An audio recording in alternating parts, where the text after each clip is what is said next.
Hello everyone, welcome to career information. IBPS PO का आज exam ख़त्म हो चुका है। 4 और 11 तारीख को एग्ज़ाम था।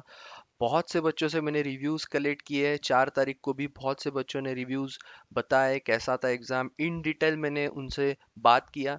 ओके, तो उस हिसाब से आपको इस वीडियो में मैं आपसे डिस्कस करने वाला हूँ कि क्या टेंटेटिव कट ऑफ हो सकता है और कैटेगरी वाइज कितना जाएगा, और नॉर्मलाइजेशन का जो बच्चे बहुत ज़्यादा बात कर रहे थे कि सर ये पेपर, ये शिफ्ट हार्ड था, ये डिफ़िकल्ट था, ये मॉडरेट था। सारी चीज़ें आपको इस वीडियो में मैं बताऊंगा आगे, तो अच्छे से इस वीडियो को देखिए। ओके, तो बात करेंगे सबसे पहले कि कट ऑफ किस पे डिपेंड करेगा आपका। तो कट ऑफ आपका डिपेंड करेगा लेवल ऑफ द एग्ज़ाम। अगर आप ओवरऑल एग्ज़ाम की बात करेंगे, मैं सेक्शन वाइज आगे आपको बताऊंगा। ओके, तो पेपर का लेवल जो था वो मॉडरेट लेवल का था। ओके, तो अभी इसमें यह आता है कि कहीं शिफ्ट में आपको कोई सेक्शन ज़्यादा इजी लग जाए, या फिर कोई सेक्शन आपको इजी टू मॉडरेट लग जाए, और कोई सेक्शन आपको डिफ़िकल्ट मिले। तो ये सारी चीज़ें अगर काउंट किए तो पेपर आपका मॉडरेट लेवल का था, जो एक मिडिल लेवल लेवल का हम जो बोलते हैं। ओके, उसके बाद में बात करेंगे नंबर ऑफ कैंडिडेट्स पार्टिसिपेटेड। तो 7.2 7.3 लैक्स तक शायद से कुछ एप्लीकेशंस यहाँ पे आए हैं।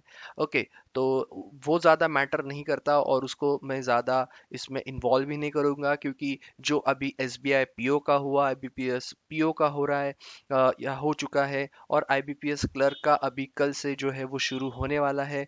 ओके, तो वो सारी डिस्कशन जो है यहीं पे आके ख़त्म होती है कि बच्चे बहुत ज़्यादा प्रिपरेशन कर रहे हैं, और आउटस्टैंडिंग स्टूडेंट जो कुछ होते हैं जिनको हमेशा मार्क्स अच्छे मिलते ही है, या फिर ऐसे भी बच्चे जो अभी ग्रो कर रहे हैं और अच्छे से पढ़ाई करके पेपर दे रहे हैं। तो कैंडिडेट्स कितने पार्टिसिपेट हुए हैं या फिर कितने बच्चों ने एग्ज़ाम दिया है, ये ज़्यादा इसमें मैटर नहीं करता है। बच्चे बराबर उतनी और वैसे भी तीनों एग्ज़ाम लगातार है, और एसओ का भी है जो बच्चे टेक्निकल से होंगे उनके लिए। तो बच्चे अच्छे से प्रिपेयर है। तो किसी को कोई एग्जाम खराब गया है, जैसे एसबीआई पीओ किसी को खराब गया, किसी को आईबीपीएस पीओ खराब गया, तो ऐसी सारी चीजें हुई है। ओके, तो ऑल द बेस्ट जिनका क्लर्क का एग्जाम है कल से। ओके, अच्छे से प्रिपरेशन करो। उसके बाद में बात करेंगे नंबर ऑफ वैकेंसी जो रिलीज की गई है इस साल। तो 4135, मतलब लगभग यहाँ पे वैकेंसी है 4000 के ऊपर है। दो बैंक जो है पीएनबी और इंडियन बैंक, अगर आपने रिक्रूटमेंट का जो मेन नोटिफिकेशन है वो अगर देखा होगा, तो उसमें आपको एनआर मतलब नॉट रिपोर्टेड आपको दो बैंक्स लगी होंगी। ओके, और इसमें जो है स्पेशली मैं पीएनबी के लिए बात करना चाहूंगा। पीएनबी बहुत बड़ी बैंक है जिसमें सबसे ज्यादा वैकेंसीज भी हर साल निकलती है, मतलब ज्यादा वैकेंसी निकलती है, सबसे ज्यादा तो नहीं कहूंगा। ओके, इंडियन बैंक में भी थोड़े बहुत वैकेंसीज निकलती है, तो ये दोनों नॉन रिपोर्टेड है। तो आपको सबको पता ही है कि जब तक आपका मेंस या फिर इंटरव्यू नहीं हो जाता है, तब तक ये सारी जो बैंक्स है जो नॉन रिपोर्टेड, इस बार दो ही है, आपको वो एड ऑन हो जाता है। ओके, तो लास्ट ईयर की जो वैकेंसीज थी लास्ट तक, मतलब जब लास्ट आपका इंटरव्यूज वगैरह हुए, तो 7,000 सॉरी 4,700 लगभग वैकेंसी, 4,800 तक लगभग वैकेंसी जा चुकी थी। ओके, तो इस बार 4135 तक वैकेंसी है। ये भी वैकेंसी आपको 5,000 तक आराम से, 5,000 के ऊपर भी आपको आराम से, जब तक आपके इंटरव्यूज या मेंस एग्जाम हो जाएंगे तब तक ये टैली हो जाएगा। तो वैकेंसीज का ज़्यादा टेंशन मत लो। लास्ट ईयर से थोड़ी बहुत ज़्यादा भी हो सकती है, जैसे मैंने आपको बताया लास्ट ईयर जो था वो 4,800 था, तो डेफिनेटली ये 5,000 के ऊपर ही इस बार वैकेंसीज जाएगी। बात करेंगे नॉर्मलाइजेशन की।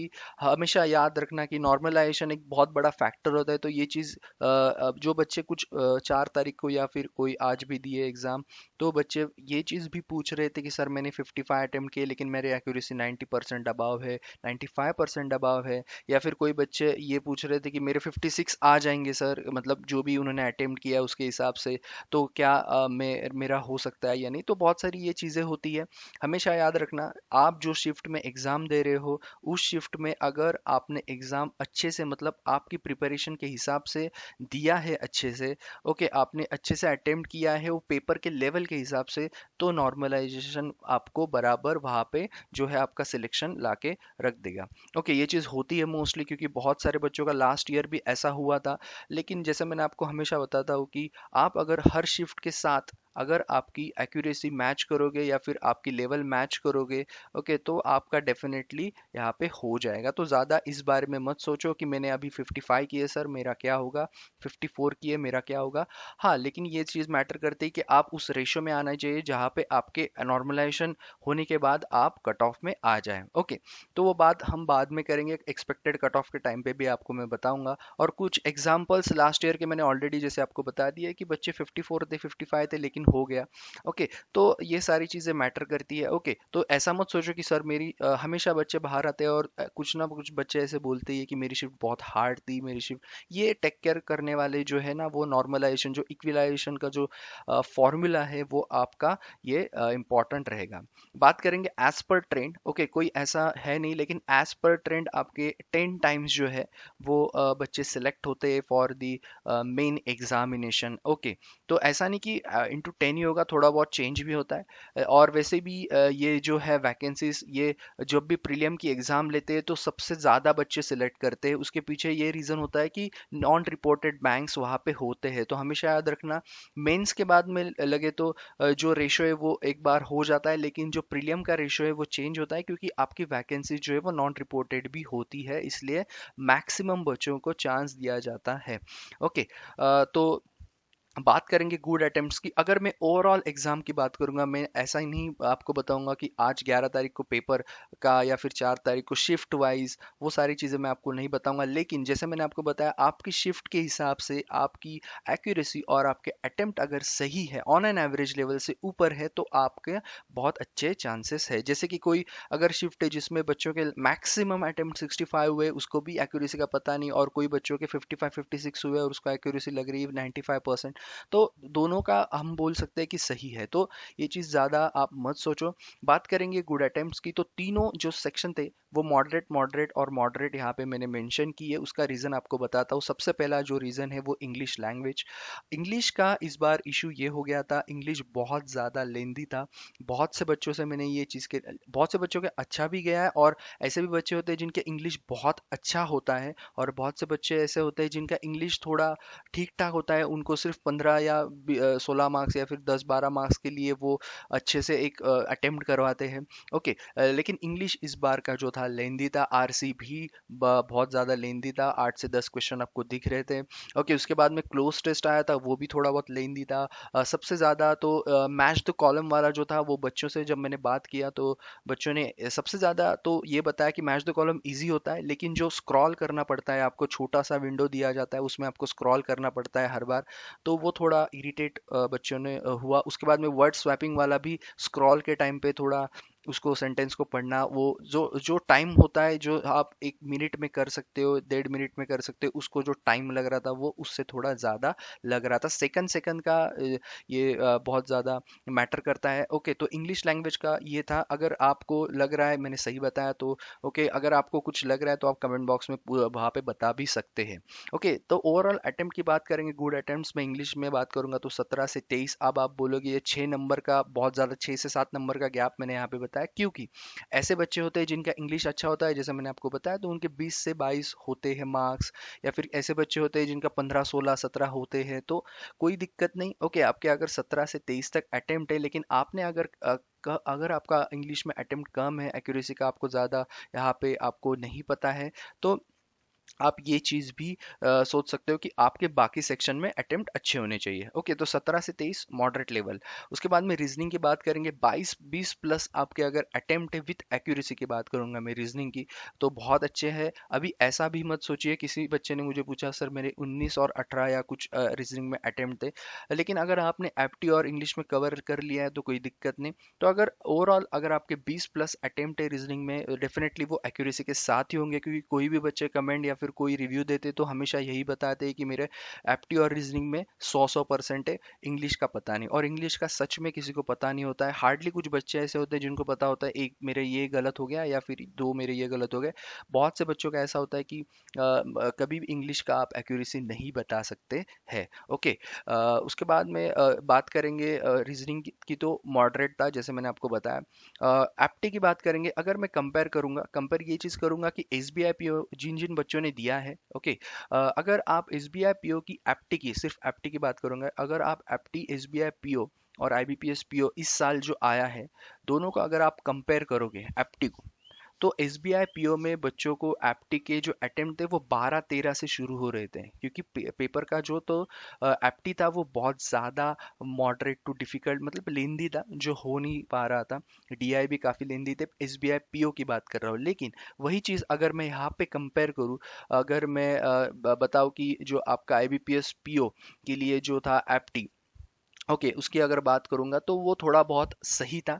ओके मतलब उस कंपेयर करें तो, लेकिन 18 से 24 के बीच में अगर आपके अटेम्प्ट है तो बहुत अच्छे अटेम्प्ट है। 55 से लेके 70 के बीच में अगर आपके अटेम्प्ट है, क्योंकि ये ज़्यादा गैप लिया है मैंने, क्योंकि कई बच्चों का शिफ्ट के हिसाब से हो रहा है, जैसे कि कहीं पे 65 अटेम्प्ट, कहीं पे 55 अटेम्प्ट, तो ये सारी चीज़ें यहाँ पे हो रही है।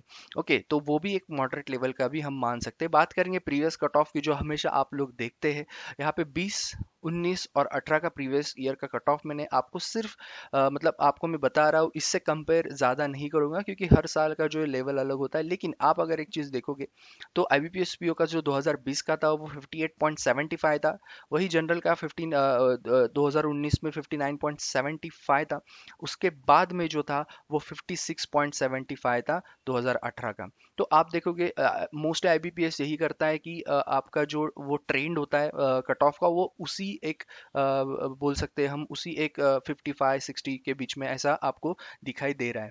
ओके तो उसको हम ज़्यादा कंपेयर नहीं करेंगे, लेकिन हाँ IBPS पीओ जो है वो उसी ट्रेंड के हिसाब से हमेशा पेपर निकालती है, ज़्यादा पेपर वैरी नहीं होता है। देखिए आप कट ऑफ भी ज़्यादा वैरी नहीं हो रहा है।